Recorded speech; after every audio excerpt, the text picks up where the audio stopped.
जब मरवाही का चुनाव था और बीजेपी लगातार छत्तीसगढ़ सरकार पर आक्रमण कर रही थी कि जब वो सरकार में थे तो शेरछाप शराब पिलाते थे और जब से कांग्रेस की सरकार आई है शराब का ढंग और प्रजाति बदलकर कुत्ता छाप हो गई है। शराब की दुकानों का हाल अगर जानना हो तो मदिरा के लिए लाइन में लगे मदिरा प्रेमियों से भी बात करना बेहद आवश्यक है, जो लगातार लॉकडाउन में इस परेशानी से जूझ रहे थे जब लगातार शराब की कीमतें ब्लैक मार्केट में दुगुनी और तिगुनी कीमत पर उपलब्ध कराई जा रही थी। हालांकि इसको लेकर शिकायतों का बड़ा एक अंबार है, लेकिन पुलिस प्रशासन और प्रशासन का कहना है कि जमाखोरी या शराब को लेकर किसी तरह की कालाबाजारी की कोई भी शिकायत उन तक नहीं आई है। हालांकि इस बीच कार्रवाइयाँ बहुत हुई हैं। हमारे साथ कुछ लोग हैं। कितने समय से लाइन में खड़े हैं? घंटा भर हो गए। शराब को लेकर के बड़ा जुनून है आप लोगों में। शराब के बिना क्या कोई दिक्कत हो रही थी कोरोना काल में? दिक्कत तो कुछ नहीं हो रहा था, फिर भी ऐसे पीने का मन लग गया। अब जब यहाँ पर सोशल डिस्टेंसिंग नहीं है, मास्क नहीं है, तो किस तरह की चीज़ें लग रहा है कि यहाँ से कोरोना भाग जाता है? नहीं भागे, पीने का मन है ना शराब। तो राज्य सरकार ने जिस तरीके से अंग्रेजी की दुकान बंद करी, उससे भी कोई दिक्कत हो रही है? नहीं, उससे दिक्कत नहीं हो रही है, फिर भी ऐसे पीने के लिए बाकी बोलना है। आप देसी मदिरा प्रेमी। छत्तीसगढ़ में शराब का एक ट्रेंड है। शराब यहाँ पर दो तरह से बेची जाती है। एक देसी शराब, देसी के दो ब्रांड है जिसका रेट आप देख सकते हैं। इस रेट में अगर आप दिल्ली या किसी केंद्र शासित प्रदेश चंडीगढ़ की बातें करेंगे तो संभवतः वहाँ पर आपको हो सकता है कोई ब्रांडेड विस्की का बोतल मिल जाए, लेकिन छत्तीसगढ़ में शराब की हालात और शराब पर टैक्सेस का अंदाज़ा आप इस बात से लगा सकते हैं कि सरकार जानती है कि यहाँ पर मदिरा पीने वालों की जमात काफ़ी ज़्यादा है, इसलिए शराब के रेट भी सर चढ़कर बोलते हैं। 2018 में शराबबंदी का वादा करके सत्ता में आई कांग्रेस के लिए कोरोना काल में राजस्व के लिए बड़ी चुनौती शराब रही। कुछ जो तस्वीरें हम इसके बाद आपको दिखाएंगे, उस तस्वीरों से ये साफ भी हो जाएगा कि छत्तीसगढ़ में मदिरा प्रेमियों की जमात कितनी बड़ी है। उससे पहले थोड़ा आपको बता दूं, ये जो दुकान आपको बंद दिख रही है, इस दुकान के बंद होने का कारण यह है कि यह विदेशी मदिरा की दुकान है। सामने आप पुलिस की वैन भी देख सकते हैं जिसका काम है यहाँ पर सोशल डिस्टेंसिंग का पालन कराना। लेकिन छत्तीसगढ़ उन राज्यों में शामिल है जहाँ पर जब आप आकर के देखेंगे तो शराब दुकानों में जो कतारें हैं वो मंदिरों से ज़्यादा नज़र आती हैं। शायद ये चुनौती भी बहुत बड़ी है। इस लिहाज से सरकार अपने पिछले जो घोषणा पत्र की हम बात करेंगे 2018 की, उसमें कांग्रेस ने दावा किया था कि वो शराबबंदी करेगी। हालांकि सरकार के 2.5 साल बीत गए हैं, सरकार ने इस पर एक कमेटी भी बनाया है, लेकिन उस कमेटी की रिपोर्ट अभी तक नहीं आई है। इस बीच में कह सकते हैं कि कोरोना काल में सरकार के राजस्व के लिए सबसे बड़ी आमद का जरिया शराब की दुकानें रही हैं और दूसरा पेट्रोल पंप और डीजल के पंप रहे हैं। चलिए अब आपको दिखाते हैं इस शराब दुकान की हालत क्या है, क्योंकि शराब दुकान से न केवल ऑनलाइन शराब दी जा रही है बल्कि लाइन लगा कर चुकी है।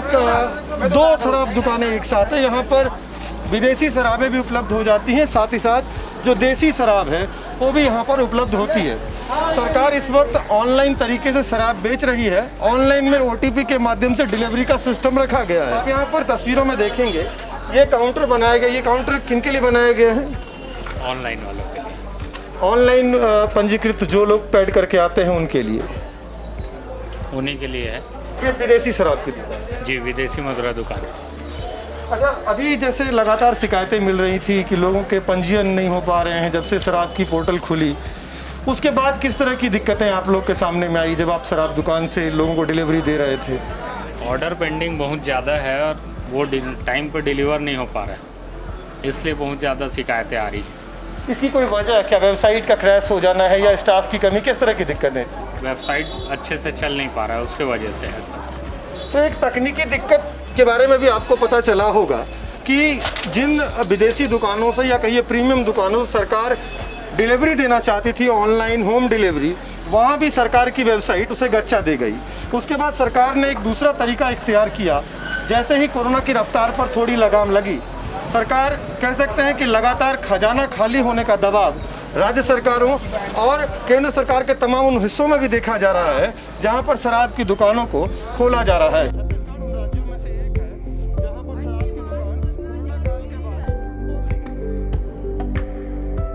शराब दुकान की कुछ तस्वीरें दिखाएंगे आपको। ये जो तस्वीरें हैं आप देख रहे होंगे, इन तस्वीरों से यह तो साफ हो जाएगा कि कोरोना काल में शराब की दुकानों में सोशल डिस्टेंसिंग की धज्जियां किस तरीके से उड़ जाती हैं। लेकिन इसे छत्तीसगढ़ में मदिरा का प्रेम कहिए या राज्य बनने के बाद लगातार बढ़ती मदिरा की मांग, हम आपको बता दें कि यहाँ जिन जिन किस्मों के ब्रांड उपलब्ध होते हैं, शायद उन ब्रांडों पर भी सियासत आप लगातार देखते होंगे।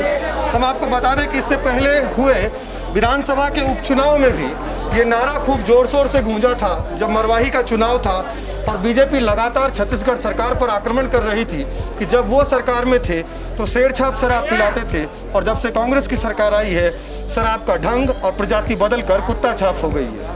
लेकिन उन सब से इतर पब्लिक की जनसंख्या और शराब के प्रति बेचैनी और शराब के प्रति एक जुनून और शराब के प्रति लगाव, इन तस्वीरों से साफ है कि कोरोना काल के बाद भी शराब को लेकर छत्तीसगढ़ में उत्साह किस तरह का है। कुछ तस्वीरों ने यह भी साफ किया था कि शराब दुकानों के ओपन होने के बाद नारियल लेकर के बाकायदा दुकान की पूजा पाठ की गई थी और उसके बाद शराब की बिक्री शुरू हुई और लोग भी बढ़ चढ़कर इसमें शामिल हुए।